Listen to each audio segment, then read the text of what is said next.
'మహీవి రాఘవ్' డైరెక్షన్‌లో వచ్చినటువంటి 'యాత్ర 2' సినిమా ఎట్లా ఉంది, ఏంటి అనేది మనం ఈ వీడియోలో చూద్దాం.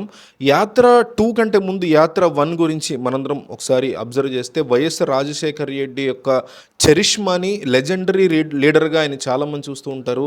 దాని గురించి 'మహీవి రాఘవ్' చాలా అద్భుతంగా క్యాప్చర్ చేసినట్టు అప్పట్లో నాకు అనిపించింది. అప్పుడు జగన్మోహన్ రెడ్డి ప్రతిపక్షంలో ఉండడం వల్ల జగన్‌ని లాస్ట్‌లో కాస్తంత చూపించినటువంటి ఆ స్టైలు, ఆ లాస్ట్ ఎపిసోడ్స్ మొత్తం కూడా నాకు గూస్ బంప్స్ వచ్చాయి. సో ఇప్పుడు 'యాత్ర 2' అనేటువంటి ఒక కొత్త సీక్వెల్‌తో వచ్చినటువంటి ఈ సినిమా ఎట్లా ఉందనేది ఈ వీడియోలో చూద్దాం.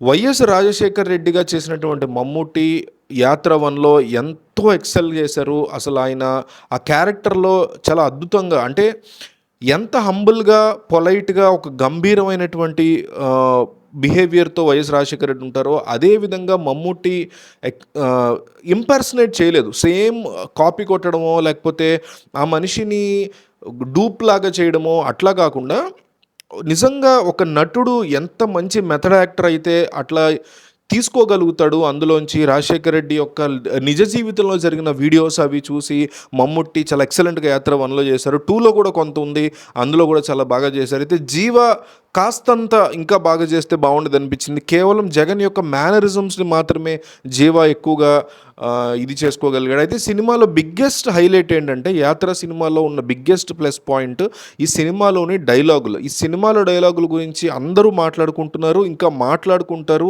ఓటీటీకి వచ్చాక కూడా ఇంకా ఈ సినిమా డైలాగులు జనాల మధ్య ఎక్కువగా డిస్కషన్గా మారే అవకాశం ఉంది. ఎందుకంటే 'యాత్ర 2'లో ప్రతి డైలాగ్ని కూడా మహీవి రాఘవ చాలా జాగ్రత్తగా దగ్గరుండి కరెక్ట్గా, అంటే లాంగ్ డైలాగ్స్ కాదు, సంభాషణలు చాలా క్రిస్పీగా, షార్ప్గా, క్లుప్తంగా అయిపోయేలాగా, ఒక సెంటెన్స్లో లేదా ఒక హాఫ్ సెంటెన్స్లోనే మొత్తం కాన్సెప్ట్ అంతా రివీల్ అయ్యేలాగా, చెప్పాలనుకున్న విషయాన్ని డీప్గా చెప్పేలాగా బాగా రాశారు dialogues. Mahi V Raghava screen play కూడా చాలా బాగుంది సినిమాలో. ఈ స్క్రీన్ ప్లేకి ఇది కూడా ఒక ప్లస్ పాయింట్.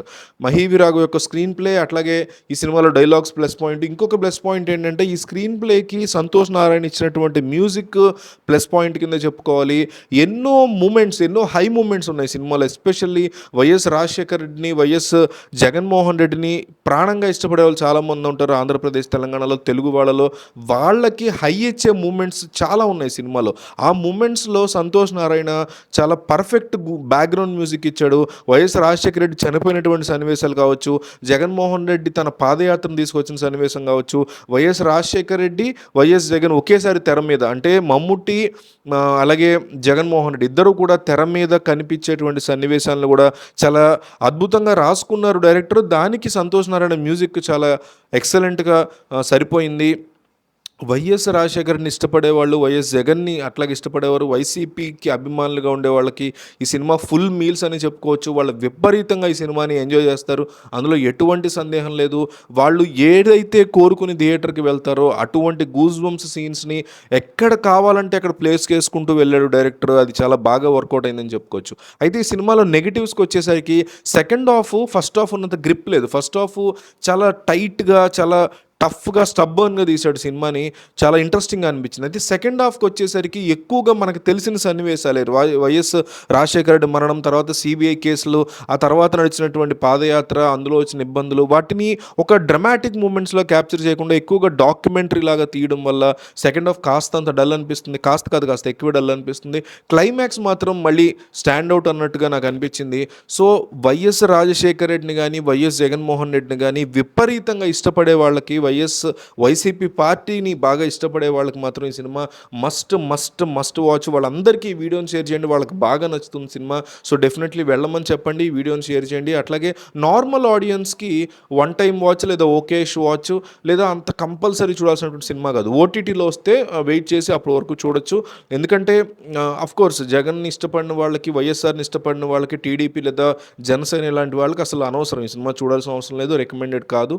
కానీ నార్మల్ ఆడియన్స్ న్యూట్రల్ ఓటర్స్ ఎవరుంటారో వాళ్ళకి కూడా అంత ఎగబడిపోయి వెళ్ళిపోవాల్సినటువంటి అవసరమే లేదు. ఎందుకంటే నాకు పర్సనల్‌గా ఏమనిపించిందంటే, యాత్ర 1 టైమ్‌లో జగన్మోహన్ రెడ్డి ప్రతిపక్ష నాయకుడు కాబట్టి, ఆయన మీద ఏదన్నా తీసినప్పుడు చూడడానికి చాలా ఇంట్రెస్టింగ్‌గా అబ్బా! భలే హై వచ్చిందే అనిపిస్తుంది. కానీ ఇప్పుడు ఏమైందంటే ఆయన సీఎం అవ్వటం వల్ల అప్పట్లో చెప్పిన మాటలు, అప్పట్లో ఇచ్చినటువంటి హై ఎలివేషన్ అవన్నీ కాస్త ఓవర్‌గా అనిపిస్తాయి. ఏంటి ఇంత ఎలివేషన్ ఇచ్చి ఈరోజు ఏపీలో ఏం జరగలేదు కదా!